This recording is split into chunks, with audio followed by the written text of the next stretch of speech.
साथियों नमस्कार, मेरा नाम है पवन कुमार। आपका स्वागत है राजपथ में। अब मैं ज्यादा समय नहीं लूंगा। एक वीडियो जो कुर्सी रोड से मेरे सामने आई, किसी साथी ने वीडियो बनाया, मुझे भेजा, क्लिप बना बना कर उन्होंने भेजा है। मगर लगातार बूथ की समीक्षा कर रहे हैं। कुर्सी में विश्वनाथ पाल देखे गए और कुर्सी में जो भाषण दिया, एक बात तो क्लियर है। वो बात क्या है, इसको समझने की कोशिश करिएगा। बात है कि बसपा पर तमाम राजनीतिक पार्टी सवाल उठा रही थी और उनका जवाब नेता समय समय पर देती थी, मगर पार्टी के पदाधिकारी बूथ बूथ जाकर इस बात को क्लियर नहीं कर रहे थे। बसपा प्रदेश अध्यक्ष ने तमाम बिंदुओं को सामने रखा। अगर ध्यान से सुनेंगे तो कहीं ना कहीं तमाम ऐसे सवाल हैं जिन पर जवाब जनता चाहती थी। तो विश्वनाथ पाल इस वक्त भाषण नहीं, जनता के बीच में फैलाए गए सवालों के जवाब दे रहे थे कि सरकार बनी तो क्या हुआ, और फिर उस सरकार बनने के बाद दूसरी पार्टियों ने आपके बीच, आपके ही समाज के बीच के भाई रिश्तेदार को रख दिया और फिर आप उसको जिताने के लिए चले गए। वो जीत कर तो आया, मगर समाज की लड़ाई, सामाजिक लड़ाई या समाज को न्याय या सामाजिक परिवर्तन लाने का काम जो बसपा कर पाई, वो कोई नहीं कर पाया। बूथ की समीक्षा करना एक बड़ी बात है। बसपा में अगर बूथ समीक्षा हो रही है तो कहीं ना कहीं एक तैयारी हो रही है, मगर बूथ की समीक्षा में जब लोग पहुंचते हैं, उन लोगों के बीच अपने भाषण से, अपनी बातों से लोगों को क्लियर कर देना, उन सवालों को क्लियर कर देना जो लोगों के बीच में फैलाई गई तमाम भ्रांतियां हैं, उन बातों को बसपा के प्रदेश अध्यक्ष ने इसमें क्लियर किया। आप सुनिए इस वीडियो को पूरा और बताइए कि क्या कुछ कहा, उसमें कितनी सच्चाई है। एक बात थी कि बसपा का एक नारा था कि यूपी की मजबूरी है, बहन जी जरूरी है। उसके बाद जब सरकार बनी तो उस नारे को जब बसपा ने बदला, यूपी हुई हमारी है, अब दिल्ली की बारी है, उसके बाद क्या राजनीति हुई, इसको समझने का प्रयास करिएगा। बने रहिए हमारे चैनल के साथ। चैनल को अगर सब्सक्राइब नहीं किया तो सब्सक्राइब भी कर लीजिएगा, बेल आइकन भी दबा दीजिएगा। जल्दी मिलेंगे अगली वीडियो के साथ, तब तक के लिए धन्यवाद। देखिए खास वीडियो।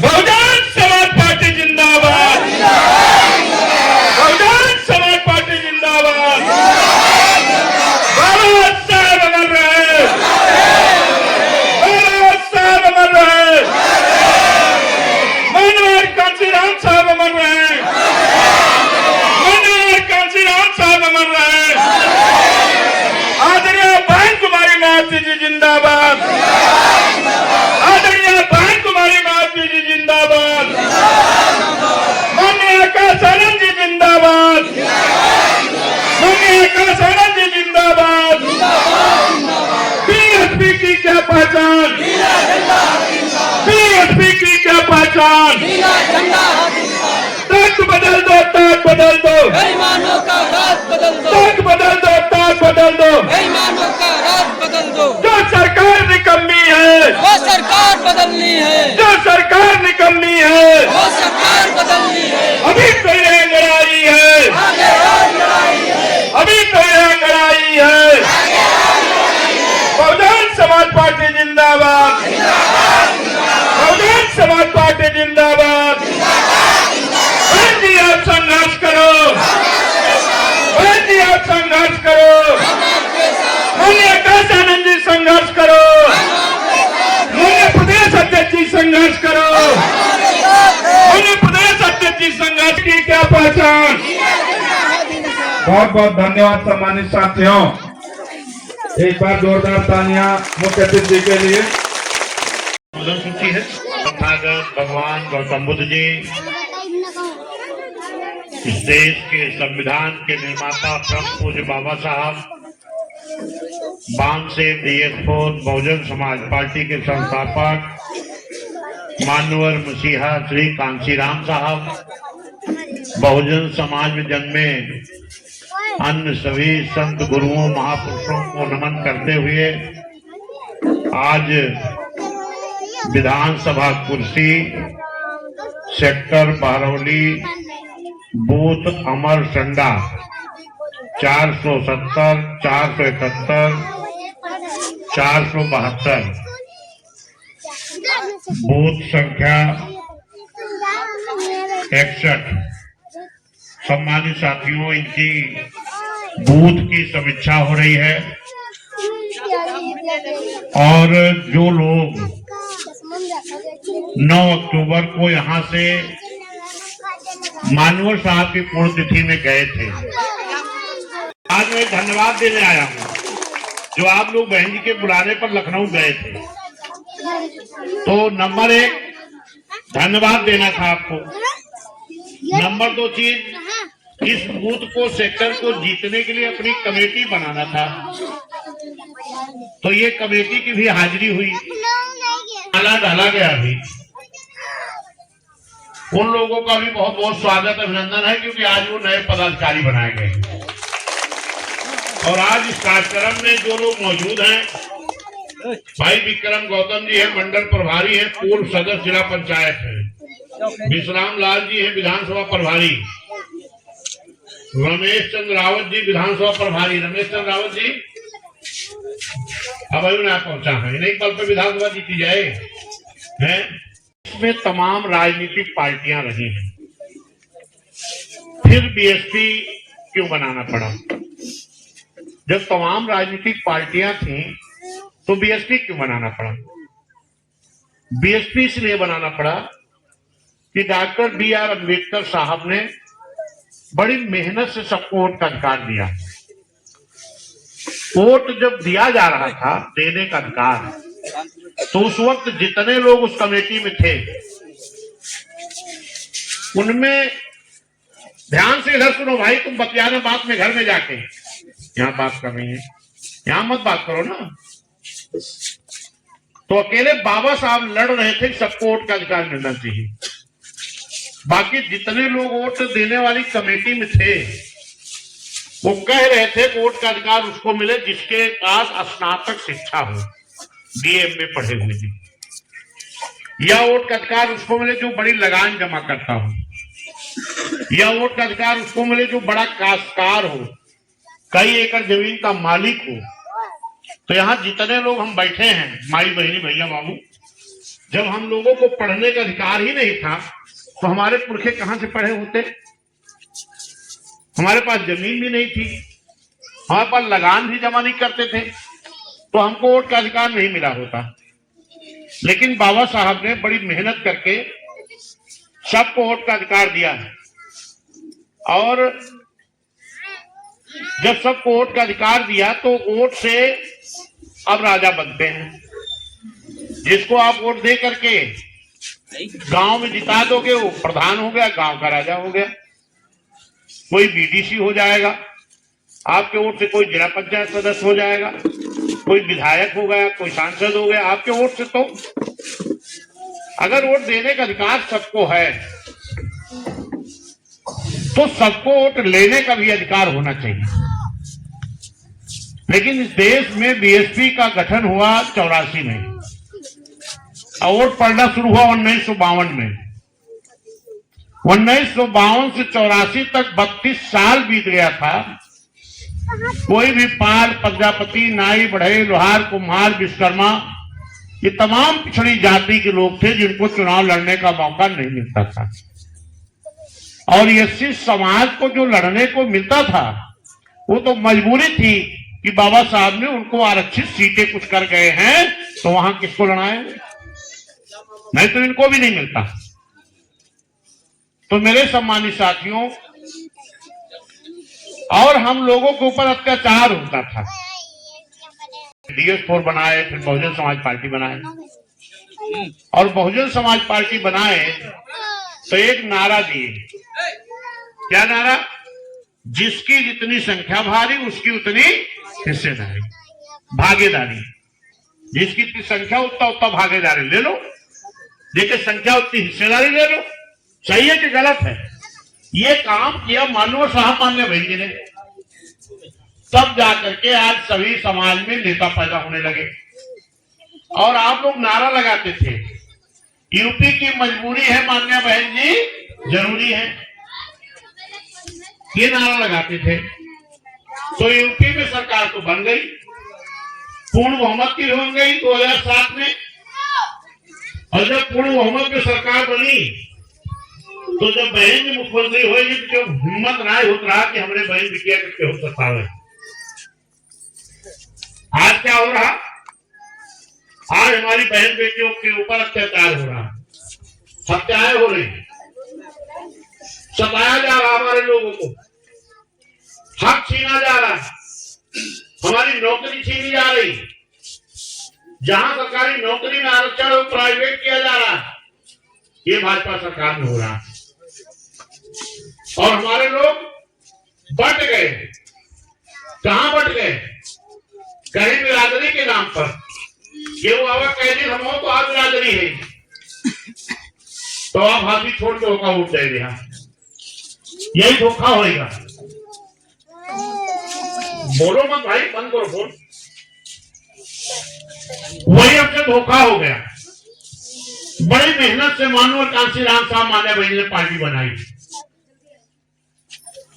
और हमें कोई याद कर दिया हम बिरादरी हैं, हमें वोट दे दो। आप सीधे एक चीज देखो कि जिस झंडे में हाथी है वही हमारा साथी है। जिस झंडे में हाथी नहीं है, भले इलाका लेके आवे या कोनो दूसरा रंग लावे, हल्का पियर का ललका लावे, चाहे वो साइकिली वाला आवे, चाहे पंजा वाला आवे, चाहे कमर वाला आवे, कहता हमारा जात बिरादरी हो, रिश्तेदार हो, मामा हो, फूफा हो, चाय पानी कह लो, लेकिन जाओ वोट तो हमारा हथिये का जाए। सही है कि गलत है? ये धोखा हो गया है। इस धोखे से सावधान करने के लिए आया हूं आपको। धोखा क्यों हो गया? क्योंकि जब आपकी 2007 में सरकार बनी पूर्ण बहुमत की, आपके वोट से यहां भी विधायक आपके जीते थे। जब हाथी में आपने वोट दिया तो मीता गौतम विधायक हो गई।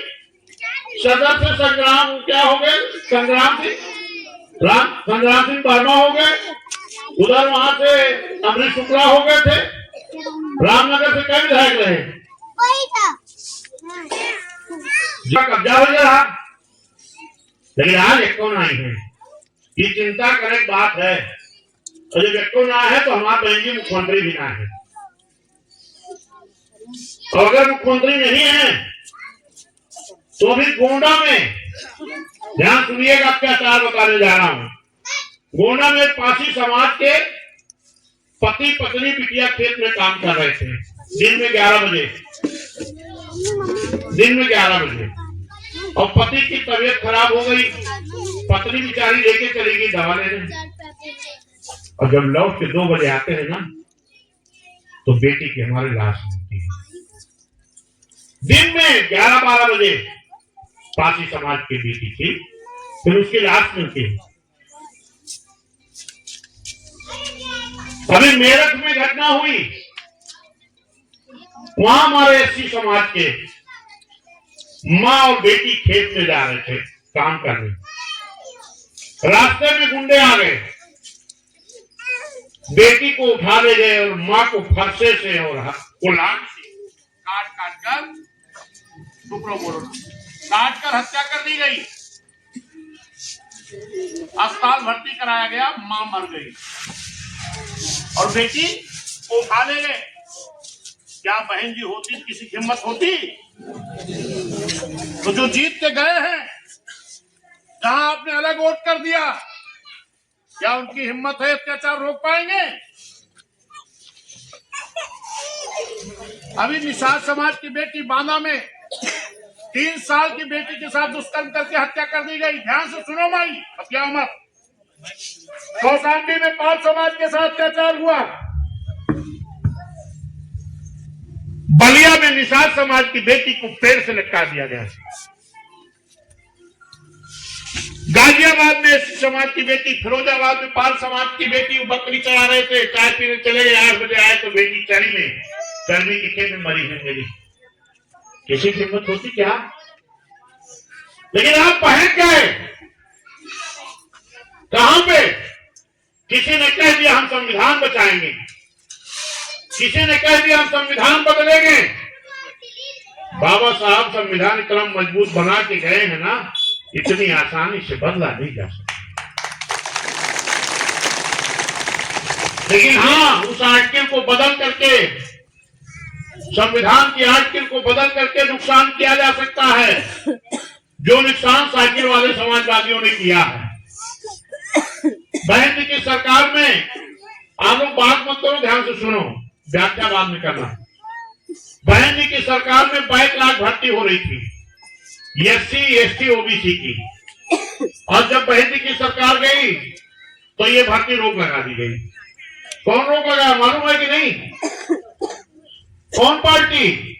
समाजवादी। अखिलेश भैया रोक लगा दी, साइकिल वाले। और भर्ती टिकट होत रही, जरा ध्यान दें, SC ST OBC, और रोक जोन लगाने वो क्या रहे?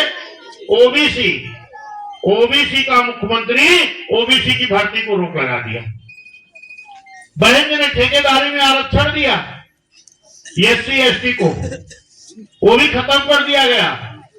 बहन जी ने अधिकारियों को प्रमोट किया था, ये सब संविधान के तहत हुआ था, और संविधान के आर्टिकल को बदल करके आपका नुकसान कर दिया गया। प्रमोशन का आरक्षण का बिल आया, फाड़ा गया। और इतना नहीं, जब 2007 में आपकी सरकार बनी तो आपने नारा क्या दिया? पहले नारा लगाते थे क्या? यूपी की मजबूरी है मान्या बहन जी। और फिर नारा क्या लगा? यूपी हुई हमारी है, अब दिल्ली की। यूपी हुई हमारी है, अब दिल्ली की। अरे बाप रे बाप, तब तो उनके सीना पेट में दोनों जगह दर्द शुरू हो गया, तो दिल्ली में बैठा रहे। काहे कि हाथी वाले, बहुजन समाज वाले यूपी में कब्जा कहे नहीं, बहन जी का पूर्ण बहुमत से मुख्यमंत्री बना नहीं। अब ये कहा दिल्ली कब्जा करो, ब्याज सहित तुहार वसूली न कर लेंगे तब तक तुहार सब्सिडी ना आए। तो फ्री कहां होगा? और जब सबका सब्सिडी काट काट के वसूली हो गए, गंभीर मुद्दा है। जब सबका सब्सिडी काट काट के वसूली हो गए तो अब सबका सब्सिडी आओ बंद हो जाओ। तो क्यों कहावत है, क्यों 18 रुपए, क्यों 36 रुपए से ऐसे आवत है। सही है कि गलत है? अभी जवन 1200 का 990,000 के है, यहाँ वो कहानी हम बताए, जरा ध्यान सुनो तो समझ में आए।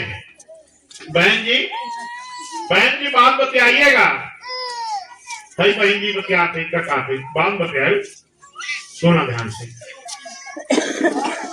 ठीक है? राजा साहब कहीं क्या हुआ, कहीं 5 रुपए रोटी साहब हुजूर 30 रुपए में बिकने लगी। कहीं व्यापारी को बुलवाओ। सैनिकों गए, व्यापारी कल आए। व्यापारी आया तो कह, हाँ भाई 5 रुपए की रोटी कितने में बेच रहे हो? कहीं हजूर 30 रुपए में। कहीं आज के बाद अगर आधे दाम से एक भी पैसा ज्यादा लिया तो उसको राज से निकाल दिया जाएगा। कितना हो गए? कितने में बेचत रहा? कितने में बेचते रहा? 10 रुपया हो गए। कितना? 15 रुपया। वही हाल तो गैस सिलेंडर के भाव रहा 435 रुपया, करा दिन 1200 रुपया। जब चुनाव आवा तो का कह रही 1,000 रुपया, 990,000 के सब कहीं वही हाल भाई कि 435 रुपए की तुहार 1200 कराई। जब चुनाव आवा तो तुहार 900,000 कह दिन तो कहा देखा सस्ता होगा। हर चौराहा भाजपा वाले कहे जाके देखा सिलेंडर सस्ता था ना, तो कहना भैया सस्ता जब मानव जब 335-40 हुए तब, और सब्सिडी आओ सबके बंद हो गए, बंद होगी क्या आवत है क्यों का 35 रुपया हमारे किसान लोग है आवत हो 18 रुपया 36 रुपया 35 रुपया कितना आवत है 35 रुपया। पहले कितना आवत रही 250-300। हाँ तो वो तब तक देरी जब तक फ्री वाले के सब्सिडी काट काट के उनके वसूली करेंगे रहा, समझ पाएगा कि नहीं। और एक पैसा जरूर आवत है, मोबाइल पे कौन मैसेज आओ तो बहुत खुश हो जाए सब वही सुना ध्यान से। इसलिए क्या कभी आपने ख्याल किया कि आपकी खाद की बोरी पहले कितना वजन रही, क्या किलो रही, अब क्या किलो हो गए 40-45 हो गए। तो 10 किलो जो खाद चोरी हो गए, ये कहाँ का पैसा है। 75% तो चला गए ऊपर, 25% तुम्हारे खाता में होता है। तो जो इनके योजना है सब धोखा वाली है, ये सब भैया का समझ जा और साफ साफ बात समझो कि एक चीज मन में ठान जा। बहुत जने कहिए तोरे पार्टी प्रत्याशी के बाद तो कहना हमारी पार्टी प्रत्याशी है हाथी, वोट क्या कहती है जो बात हाथी लेके के आए, विक्रम ले आई है, गंगानाथ पाल ले आई है, हाथी लेके के आए। जब हाथी का वोट देवू भैया लोग देवा, हाथी वोट देवा तो हाथी जीते, हाथी वोट देवा तो हाथी वाला जीते, और हाथी वाला जीते तो मुख्यमंत्री के बने बहन जी। तो जितनी योजना हमार बंद भाई भाई फिर बहन जी का चालू करा देंगे। हमारे बिटियन का पैसा मिलत रहा, हमारे गरीब लोग कहा है कि भैया बिटिया का 9वां पास कर ली, 8वां पास कर ली, अब ना पढ़ाओ। बिटिया लोगों समझ जा, कहा बेटवा पढ़ाओ, बिटिया का ना पढ़ाओ तो दूसरे घर एक घर हुए। तो बहन जी कहा कहीं, बहन जी कहीं नहीं, आज के बाद ये सारे गरीब बेटियां मेरी हैं, इनको पढ़ाने का पैसा मैं दूंगी। किसने दिया, बहन जी ने। कितना दियत रही, 15,000 जैसे हाई स्कूल पास करें। और बहन जी हाँ जानत रही कि हाई स्कूल पास के बाद हो सकत हमारी बिटिया का कहूं दूर पढ़े जाए पड़े तो एक नई चमचमाती हुई साइकिल मिलत रही कि ना। लेकिन अब बहन जी का हम लोग हटाए दिन दूसरे वोट देके तो हमारे बिटियन के साइकिल मिलत बंद होएगा। 15,000 मिलत रहा हाई स्कूल के बाद, फिर 10,000 मिलत रहा इंटर के बाद, 25,000 मिलत रहा। बहन जी इकट्ठा ऐसे ना दिए थे तो उनके पप्पा का अंतर खर्च के जा रहे हैं, बिटिया हमार पढ़ ले। गांव में गरीब लोग तमाम ऐसे होंगे जिनके घरों में आज भी कक्षा 5-8 से ज्यादा पढ़ा मनई ना है, गरीबों के हम, ठीक है। तो इनके लिए बहन जी एक नवा पद निकाली, सफाई कर्मी का। ये पद पहले नहीं था, ये नया पद बहन जी ने सृजित किया। हमने अपनी आंखों से देखा है तमाम ऐसे गरीब घर थे जिनके घर में छप्पर भी सही नहीं था, छप्पर भी नहीं था, दोनों टाइम भोजन भी नहीं बनता था, माँ बाप के शरीर पर अच्छे कपड़े भी नहीं रहते थे, गरीबी के नाते बच्चे स्कूल भी नहीं जाते थे। धन है तुम्हारी मायावती जी 1,08,000 गरीबों को घरों में जब नौकरी दे दी तो आज 45-50,000 55,000 उनके घर में आवे लाग ना। अब जेकरे घर में 55,000 आवे लाग, अब जाके वो सफाई कर्मी के घर देखा, घरों बन गया 2 मंजिला, माई बाप के शरीर पर बढ़िया कपड़ों होगा। और अगर यक्को महीना के सैलरी के, यक्को महीना के तनख्वाह के राशन ले आवे तो कुल घर 1 साल का राशन खत्म ना होए, कोटेदार क्या भीख मांगे ना जाए पड़े। बैंक ने वो व्यवस्था किया। आज उनके बच्चे बढ़िया ड्रेस पहन के बस्ता पीछे लाद के उसके बाद बस में बैठ के पढ़े जाता है। क्या देन है बहन जी के हैं। गांव में जिसके पास एक घुर भी जमीन नहीं थी, बहन जी ने कहा भाई क्यों खतौनी जमीन हम ना ले, लेकिन जो गांव खाली परिवार वो हमारे गरीबों में पट्टा बंटवा जाए। के बटवाई बहन जी। अब आज हम लोग 100-200 रुपया 2-4 किलो रसने पे बहन जी के वोट ना दिहन। धोखा हुआ कि नहीं हुआ बताओ आप लोग। फिर तो ना हो धोखा ना। अब तो वोट हाथी का मिले, सभी दोनों हाथ उठाए बतावा हाथी का वोट मिले कि ना मिले। अब फोटो खींचने का बहन जी का भेजी फोटो खींचा भाई चंदन मोबाइल 2-3 ले या फोटो ना खींचता होता। बैठ जा सभी हाथ उठावा। ये फोटो हम बहन का है, तुम उठावा पिछवा दूसरे खड़ा है भैया। तो कसम खाया हाथी को वोट दे कहा पिछवा जो खड़ा है हाथ पागल वो पिछवा जो है तोहरे। हाँ वही उठाई ऐसे उठो जाए दूसरे से आवत चूक हो जाए तुझसे राजू। ठीक है, जाति पे न पार्टी पे बटन दबेगी। बहुत बहुत धन्यवाद शुक्रिया। अब जितना जिन्हें माला पहने यहाँ ये सभी जहाँ वोटर लिस्ट बची हुए बूथ बची है कि ना बढ़ गई है। अपन वोट लिस्ट टोटली चेक करा कौने हमारे फार्म में गलती के काटा गवाए दोबारा भरा जाए।